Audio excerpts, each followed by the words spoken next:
우리에게 주시는 하나님 말씀 구약성경 에스라 2장입니다. 주님께서 주시는 기쁨이 가득한 날 되시기를 축복합니다. 바벨론 포로로 끌려갔던 이스라엘 백성들 70년 만에 고국으로 돌아오게 되었습니다. 얼마나 기뻤을까요? 하나님의 백성이 바벨론의 지배로 노예살이를 하다가 이제 70년 만에 고국 땅으로 돌아오게 되었어요. 그들이 포로 생활하면서 얼마나 슬펐는지 시편 137편 1절은 이렇게 노래합니다. 우리가 바벨론의 여러 강변 거기에 앉아서 시온을 기억하며 울었도다. 시온을 기억하며 예루살렘, 시온, 하나님의 집이 있는 그곳을 생각하며 울었습니다. 고국을 생각하면 눈물밖에 안 나오는 거죠. 그 눈물의 세월이 70년이었어요. 그러다가 70년이 지나고 하나님께서 예레미야에게 예언하여 주신 대로 고레스 왕에 의해서 해방을 선포하게 됩니다. 얼마나 기뻤을까요? 자, 시편 126편 1절이 이러합니다. 여호와께서 시온의 포로를 돌려보내실 때 우리는 꿈꾸는 것 같았도다. 하나님께서 고레스 왕으로 인해서 이제 너희 땅으로 돌아가라 라는 말을 들었을 때 이게 꿈인가 생신가 했다라는 거예요. 너무나 감격스럽고 기쁜 일이 있을 때 정말 이것이 꿈인지 생신지 헷갈릴 때가 있잖아요. 마치 그런 거죠. 너무나 기뻐서 또 시편 126편 5절과 6절에선 이렇게 표현합니다. 눈물을 흘리며 씨를 뿌리는 자는 기쁨으로 거두리로다. 울며 씨를 뿌리러 나가는 자는 반드시 기쁨으로 그 곡식단을 가지고 돌아오리로다. 눈물과 기쁨을 함께 대비해서 말씀하고 있습니다. 눈물을 흘리며 70년간 씨앗을 심었어요. 다시 돌아가리라. 하나님 다시 돌아가게 해주세요. 그 기도의 씨앗을 심었더니 하나님께서 때가 되어서 기쁨으로 그 곡식단을 거두게 되었다라는 겁니다. 오늘 본문에 길게 읽기는 좀 힘들었지만 이 이름들이 그 곡식단이에요. 그 이름들이. 자, 1절 2절입니다. 1절 2절. 옛적에 바벨론 왕 느부갓네살에게 사로잡혀 바벨론으로 갔던 자들의 자손들 중에서 노임을 받고 예루살렘과 유다도로 돌아와 각기 각자의 성읍으로 돌아간 자 곧 스룹바벨과 예수아와 느헤미야와 스라야와 르엘라야와 모르드게와 빌산과 미스발과 비그에와 룸과 바나 등과 함께 나온 이스라엘 백성의 명수가 이러하니. 자, 조금 지루할 수도 있었겠지만 여러분, 우리가 지금 생각하면 지루할 수 있어요. 사람들의 명단 쭉 읽는 게. 그런데 여러분, 2500년 전에 이 이름은요 가문의 영광인 거예요. 가문의 영광. 나의 족보가, 나의 믿음의 선진들이 저 이름표에, 저 명단에 기록되어 있구나라는 것 보면 볼수록 기쁘고 감격스럽고 좋은 일이었겠지요. 대표 리더는 스룹바벨과 예수아고요. 그 외에 많은 리더들과 함께 먼 길을 가게 됩니다. 모두 몇 명이 왔나? 자, 64절, 65절 좀 뒤로 가서 같이 볼게요. 64절, 65절 시작. 온 회중의 합계가 42,360명이요 그 외에 남종과 여종이 7,337명이요 노래하는 남녀가 200명이요 아멘. 남자와 여자의 모든 회중의 합이 42,360명입니다. 그리고 남종과 여종이 7,337명, 노래하는 자가 또 남자 여자가 200명, 도합 49,897명입니다. 5만 명이 이동하는 것은 결코 쉽지 않았겠죠. 여러분, 특이한 것은 남성의 숫자와 여성의 숫자를 합쳤다라는 거예요. 보통 숫자 셀 때 여성의 숫자 이 당시에 안 센다고 그랬잖아요. 그런데 여성의 숫자를 합했어요. 심지어 노래하는 자들 남자 여자도 합쳤고 남종과 여종까지도, 종의 숫자까지도 다 합쳤습니다. 왜요?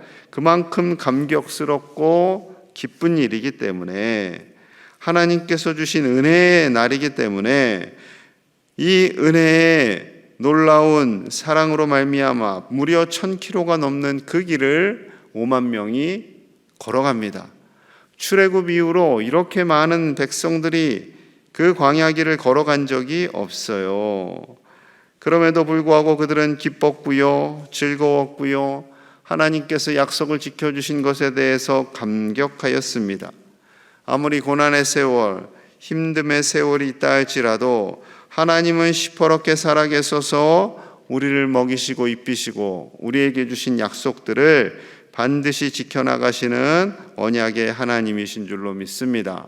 그 하나님께서 저와 여러분들의 이름을 기억하시고 생명책에 기록하셔서 반드시 구원하여 주시고 은혜와 복을 주시는 줄로 믿습니다. 자, 지금 이 5만 명이나 되는 사람들이 돌아오는 목적이 있어요. 목적. 우리 인생에 목적이 있듯이 이 사람들에게도 목적이 있어요. 성전을 세우고 예배하기 위함입니다. 그 사명을 감당하기 위해서 신실한 믿음의 사람들을 보냈어요. 자, 36절 어떤 부류의 사람들이 갔는지 좀 볼게요. 36절입니다. 제사장들은 먼저 제사장들이 갔어요. 예수와의 집 여다야 자손이 973명이요. 제사장들이 있었고요. 그리고 자 40절로 가봅니다. 40절 레위 사람이 등장을 합니다. 40절 레위 사람은 호다위야 자손 곧 예수아와 간미엘 자손이 74명이요. 그리고 노래하는 자들이 있었어요. 41절 노래하는 자들은 아삽 자손이 128명이요. 42절 문지기 자손들이 있습니다. 문지기 자손들은 살룩과 아델과 달문과 악국과 하디다와 소베 자손이 모두 139명이었더라. 성전을 섬기는 제사장들이 있었고 백성들에게 말씀을 가르치는 레위 사람들이 있었고 노래하는 자들, 성전의 문지기들, 성전을 온전히 잘 운영할 수 있는 사람들. 지금 성전이 지어진 상태가 아니잖아요. 그런데 가서 성전을 짓고 성전을 잘 이끌고 운영할 수 있는 사람들을 보낸 거예요. 예배하기 위함이죠. 그리고 독특한 건요, 느디님 사람들입니다. 느디님 사람들. 자, 43절부터 54절까지 길게 나와 있어요. 43절 보면 느디님 사람들은 시아 자손과 하수바 자손과 답바옷 자손과 해서 쭉쭉쭉쭉 기록되어 있습니다. 이 독특한 게 느디님 사람들이에요. 느디님 사람들은 원래 이스라엘 자손들이 아니었습니다. 출애굽 여정이 끝나고 가나안 땅 정복을 하러 들어갈 때에 이스라엘에 의해서 멸망받을 것이 두려워서 그들이 마치 멀리서 온 백성들인 양 속였지요. 그리고 그 속임이 들통났죠. 그래서 하나님께서 하나님의 제단을 위해 나무를 패며 물 깃는 자들이 되라, 그렇게 명령을 하셨습니다. 그 내용이 여호수아 9장에 등장해요. 기브온 사람들, 이 사람들이 바로 느디님 사람들입니다. 그런데 이 사람들이 허드렛 일을 하면서도 정말 성실했어요. 100년이 지나도 200년이 지나도 300년이 지나도 그 시점이 무려 약 500년, 이 시차가 500년인데 500년이 지나도 이 사람들이 성실하게 자신의 일을 감당하는 사람들이었다니까요. 너무 충성하니까 사울이 시기와 질투할 정도로 싫어했던 사람들입니다. 그럼에도 불구하고 이들의 명단을 포로 귀환의 명단에 하나님께서 넣어주셨어요. 얼마나 감격스러웠을까요? 기뻤겠지요. 이렇게 복된 가문도 있는 반면에 제사장 가문 중에서 그렇지 못한 가문이 등장을 해요. 자, 61절 가봅니다. 61절.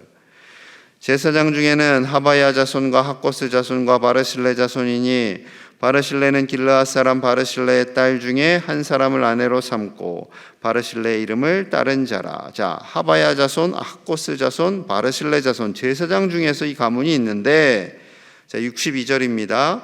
이 사람들은 계보 중에서 자기 이름을 찾아도 얻지 못하므로 그들을 부정하게 여겨 제사장의 직분을 행하지 못하게 하고, 그 계보에 이름이 없어요. 그래서 이 사람들은 제사장의 라인이라고는 하지만 당신들은 직분을 감당할 수 없습니다, 이렇게 됐어요. 또 63절, 방백이 그들에게 명령하여 우린과 둠빔을 가진 제사장이 일어나기 전에는 지성물을 먹지 말라 하였더라. 지성물을 먹는 것까지 제한을 둡니다. 굉장히 큰 수치죠. 제사장 가문에서 사명도 감당할 수 없어요. 하나님 주신 그 양식을 제대로 먹을 수도 없어요. 가문의 수치지요. 왜 그들의 이름이 계보에서 이름이 지어졌는지는 정확하게 알 수가 없어요. 그렇지만 하나님께서 주신 귀한 사명을 감당하는 것, 그리고 느디님 사람들, 이방인들이었지만 그들이 충성하여서 그들의 명단이 기록된 것, 이 모든 것이 하나님의 전적인 은혜이지요. 여러분, 우리의 이름이 생명책에 기록되어 있는 줄로 믿습니다. 우리의 부모님과 우리의 자녀손들의 이름까지도 하나님께서 다 일일이 기억하셔서 하늘 생명책에 기록하시고 영원한 천국에서 우리도 함께 기쁨의 잔치를 누리실 수 있기를 주님의 이름으로 간절히 축복합니다. 이들이 귀환하는 목적은 성전을 세우기 위함이다 라고 말씀을 드렸어요. 근데 성전을 세우려면 도구가 있어야죠. 재료가 있어야죠. 이들이 바벨론에서부터 이스라엘까지, 예루살렘까지 나무를, 돌을 들고 올 수가 없어요. 그랬다가는 오기 전에 다 지쳐 쓰러져요. 그래서 이들에게는 제물이 필요했고 예물이 필요했고 그 제물을 예물로 드려서 그 예물을 가지고 도구들을 샀어야 했죠. 자, 68절, 69절에 이렇게 되어 있습니다. 68절, 69절 같이 봅니다. 68절 시작. 어떤 족장들이 예루살렘에 있는 여호와의 성전 터에 이르러 여호와의 전을 그곳에 다시 건축하려고 예물을 기쁘게 드리되 힘 잘하는 대로 공사하는 금고에 드리니 금이 6만 1,000 다리기요 은이 5천만에요 제사장의 옷이 100벌이었더라. 아멘. 여호와의 성전 터, 원래 있던 터로 돌아왔어요. 그들의 마음이 얼마나 감격스럽기도 하고 슬프기도 하고 여러 가지 만감이 교차되었겠죠. 그들 중에 족장들이 먼저 리더들이 하나님께 건축을 위한 예물을 드리게 됩니다. 바벨론으로부터 예물을 가져왔지만 넉넉하지가 않아요. 족장들이 먼저 헌신하여서 기쁨으로 드리게 됩니다. 힘 잘하는 대로 드리게 됩니다. 드려서 하나님의 집을 세우는 거죠. 여러분, 사명을 알면 예물을 드리는 것이 기뻐요. 내가 하나님의 자녀이지, 내가 하나님의 직분자이지, 내가 하나님의 사명자이지 라는 의식을 하면 하나님께 드리는 것이 기뻐요. 그런데 그 생각이 없으면 하나님께 드리는 것이 아까워요. 여러분, 우리가 하나님께 기쁨으로 드릴 수 있는 하나님의 사명자들이 되실 수 있기를 축복합니다. 하나님께 기쁨으로 나 자신을 드리고 나의 시간을 드리고 나의 마음을 드리고 나의 재정을 드림으로 인해 하나님이 기뻐하시는 우리 교회의 사명이 이 지역에 복음을 전하고 이 지역의 방주가 되고 온 세계에 하나님의 복음을 전할 수 있는 주님의 사명을 감당하는 교회, 우리 모든 사명자들이 다 되실 수 있기를 주님의 이름으로 간절히 축복합니다. 우리 함께 마음을 모아서 기도하겠습니다. 이 시대에 우리가 사명자로 살기를, 예배자로 살기를 함께 기도하겠습니다. 이스라엘 백성들이 허물어졌던 그 땅에 성전을 세우는 것이 쉽지가 않습니다. 황무한 이 땅에 사명자로 예배자로 사는 것이 쉽지가 않습니다. 그럼에도 불구하고 우리가 이 땅을 변화시켜 나가는 하나님의 사명자로 예배자로 사는 모든 믿음의 성도들, 피택자들 되기를 같이 기도하고요. 우리의 부모님과 우리와 우리 자녀손들이 하늘 생명책에 기록되기를 또 기도하고, 우리 교회 학교 여름 캠프, 특별히 이번 주 중고등부 수련회 시작합니다. 아동부도 시작합니다. 본격적으로 시작하는데 우리 위에서 함께 간절히 기도하겠습니다. 하나님 아버지, 감사합니다. 이 시대의 사명자로 예배자로 우리를 불러주시니 감사합니다. 하나님, 때로는 힘들고 어려움이 있다 할지라도 허물어진 성전을 세우는 것처럼 우리에게 사명을 주신 그 사명 잘 감당하는 하나님의 사람들이 되게 하여 주시옵소서. 하나님의 사람들로 살기를 원합니다. 우리 자신을 드리고 우리의 마음을 드리고 우리의 시간을 드리고 우리의 물질을 드림에 인색하지 않도록 주여 도와주시옵소서. 아버지여, 우리의 이름이, 우리 부모님과 우리와 우리 자녀손들의 이름이 하늘 생명책에 기록되기 원합니다. 오직 믿음으로 살기를 원합니다. 하나님을 경외하며 살게 하여 주시옵소서. 이 험난한 세상 속에 내 힘과 내 능력을 의지하는 것이 아니라 하나님 의지하며 예수 그리스도 그 이름으로 말미암아 구원 얻는 모든 가족들이 다 되게 하여 주옵소서. 교회학교 수련회 성경학교 캠프를 진행합니다. 하나님 크시는 정을 주시고 우리 청소년들이 안전하게 잘 다녀오며 우리 아이들도 어떤 안전사고도 없이 이 사역이 잘 진행되어서 저들의 믿음이 성장하고 하나님께 나오도록 주여 도와주시옵소서. 하나님, 섬기는 교육자들과 교사들을 축복하여 주시옵소서. 하나님께서 은혜 위에 은혜를 더하여 주시옵소서. 오늘 한 날도 하나님의 은혜가 충만하기 원합니다. 주의 은혜로 채우시고 하늘의 복과 이 땅의 복을 누리며 사는 복된 사명자들 다 되게 하여 주시옵소서. 하나님, 이른 새벽에 나와 하나님께 기도하게 하시니 감사합니다. 이 시대의 사명자로 예배자로 우리를 부르셨사오니 우리 자신과 우리의 마음과 우리의 시간과 우리의 물질을 내어드리는데 기쁨으로 헌신하는 믿음의 사명자들이 다 되게 하여 주시옵소서. 오직 믿음으로 살기를 원합니다. 우리의 부모님들, 우리와 우리 자녀 손들, 저들이 오직 예수 그리스도를 의지하며 믿음으로 살아 하늘 생명책에 기록되고 우리 모두 천국에서 기쁨의 잔치를 감당할 수 있는 하나님의 복된 자녀들 다 되도록 축복하여 주시옵소서. 교회학교 우리 아이들이 여름 캠프와 수련회를 갔습니다. 섬기는 교육자와 교사들을 축복하여 주시고 참여하는 어린 친구들과 우리 청소년들 참 중요하고 사명을 감당해야 하는 이때에 하나님을 온전히 경외하고 예수 그리스도의 이름을 가슴에 새기며 믿음이 성장하게 하여 주시옵소서. 사역기간 동안 어떠한 안전사고도 일어나지 않게 하시고 하나님께서 눈동자와 같이 보호하여 주시옵소서. 오늘 한 날이 하나님의 기쁨이 되기를 원합니다. 하나님의 말씀을 들고 오늘 하루도 승리하게 하여 주시고 사단마귀 틈타지 않고 오직 믿음으로 승리하며 주님과 동행하는 복된 한 날 되도록 우리 제1의 가족들을 축복하여 주시옵소서. 예수님 이름 받들어 간절히 기도하옵나이다. 아멘.